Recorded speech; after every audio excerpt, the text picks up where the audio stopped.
Hey guys, what's up? So today I want to talk about a question that is very gray. I'm going to do my best with this one. The difference between a heart attack and a panic attack / anxiety attack. Now, this is a big question for those of you that deal with heart anxiety or cardiophobia like I did. And this is going to be coming from experience. This is not going to be from the standpoint of a cardiologist.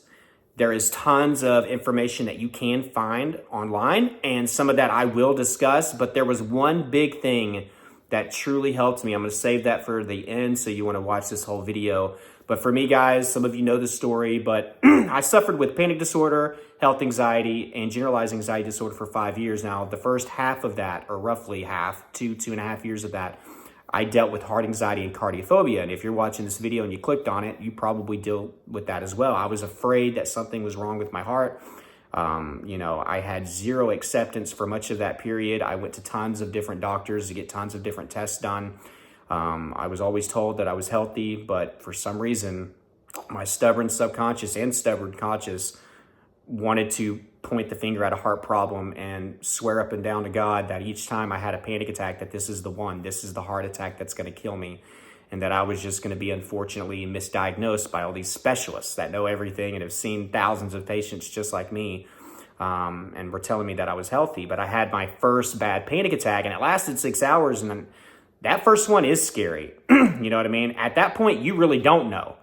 You've never felt all these things: the chest pain, the numbness, the tingling, the shortness of breath. And for me, and some of you are just going to call 911 and go right there. I actually think that might have been the better deal for me. But what I did was I jumped online and typed in all my symptoms, and it told me at the age of 20 I was having a heart attack. All these symptoms matched that I was having with the heart attack. So you can see where if you go and look up heart attack versus panic attack, and you're going to see the graphics and all the images, we've all seen them, right?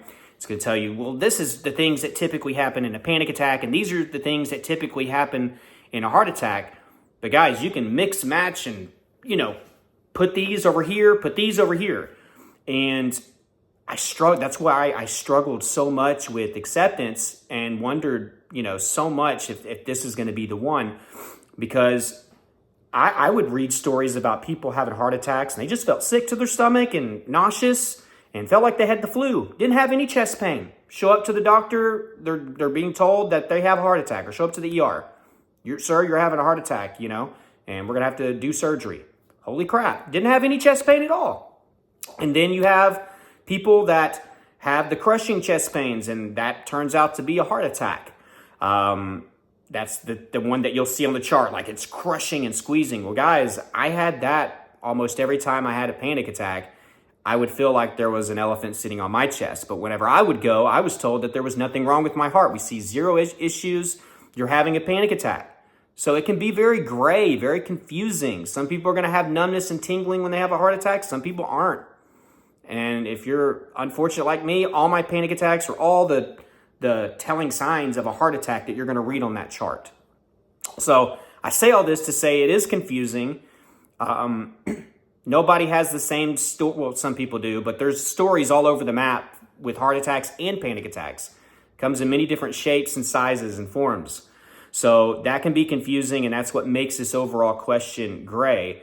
And I just feel like there's no concrete evidence. I can even explain some of my panic attacks where I felt like I had my legs were so wobbly and jelly-like because of the adrenaline and the shakiness that I felt like I couldn't even walk, and I would have to get down on my knees. If somebody else saw that, they're calling an ambulance. Like, this dude might be having a heart attack or a health episode. Like, we got to get him to the hospital quick. Sir, are you okay? Sir, I don't know. I feel like I'm having a heart attack. Show up to the ER. Sir, this was a panic attack. You know what I mean? Even though it looked like it, and to me, it felt like it. So I'm going to give you what helped me. I'm not saying this is for everybody, and this may be controversial, but this helped me get past it along with other things. I finally started to work out and to actually prove to myself that I was healthy. And I was like, okay, so this proves that those were anxiety attacks. And this actually was more valuable to me than even going to all the doctors over and over again, because that reassurance never lasts. So the working out and proving to myself that I was healthy, even though it was scary at first to do that, it was necessary for me to finally move on from the cardiophobia and the heart anxiety portion of my health anxiety. But this other idea that I kind of formed was I needed to look at my past and how did I feel if I had to give an average of how did I feel each time I had these panic attacks, there was a pattern to them all. And I'm not going to go into all the details. You know what your panic attacks and your anxiety attacks feel like, because if it was a heart attack, you would have died, right? Or you would have had to go to the ER or get treatment for that heart issue or that heart attack. But you didn't. You didn't.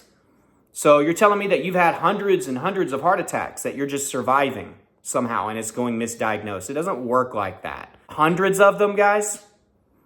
So what I'm asking you to do is what I refuse to do, I guess, is to look in your past, on average, how did you feel each of those times? Now, if it's like way thrown off and way different, sure, go get checked out, because I can feel you. I mean, it might not be a bad idea to go get checked out in that situation. But if you're feeling pretty much the same emotions, the same feelings, you've even had panic attacks that come out of nowhere, you have them obviously whenever you're triggered. If there's a pattern to all of these things and it's pretty consistent, and you're just not learning from your past and learning that this is something that just has been happening for some of you for years, you know what I mean? If you're not going to learn from that, then things are not going to get better. And you're always going to ask yourself that question. Is this the one? Is this the heart attack? What you should be doing, even though it's hard to be rational when your mind and body is doing everything to be irrational, is to make the conscious effort to be, look, I felt a lot of these things that I'm feeling in my past. I'm going to see if this is going to pass like 15, 20 minutes into it. Okay. It's settled down. Oh, whenever I finally got out of the car and got, I'm walking up to my front door, it settles down just like all the other times. Oh, it was triggered because I had this anticipatory anxiety. And of course, we have the panic attacks that'll come out of nowhere as well. And I understand that adds an element of fear that's a little different than being consciously triggered, because at least then you can point your finger and say, that's why, right? But unfortunately, a lot of us will have these panic attacks out of nowhere. But I think the biggest key is to look at your past. How many times have I dealt with this situation? How many times have I felt pretty much like this? I would imagine if you were having a real heart attack, and this is just coming from dude that suffered, and this is just my personal opinion, right? As a regular guy, not a doctor, it's going to hit a lot different. It's going to feel a lot different with intensity or the types of symptoms that you're dealing with. That's my honest opinion. But guys, I hope this gave you something. Again, some of you are going to go away from this video not satisfied. I understand. But I just wanted to share what helped me, and that was looking at my past. But I hope you got value. Thank you guys for watching. If you want more help, if you deal with cardiophobia, heart anxiety, health anxiety, panic attacks, check out my course, Elite Anxiety Bootcamp. It's helping so many people. I've been putting out the reviews like crazy. Check out those reviews on my Instagram or my community tab on my YouTube page. It's helping a lot of people. Be a part of it. If you want a step-by-step process where I can help guide you to your recovery goals, grab that course, super affordable. I do one-on-one coaching as well. If you're interested in that, send me an email. That is down below in the description in the first pinned comment. And I'll send my coaching information over. And yeah, tons of other resources down there. I love you guys. Until next time, keep fighting.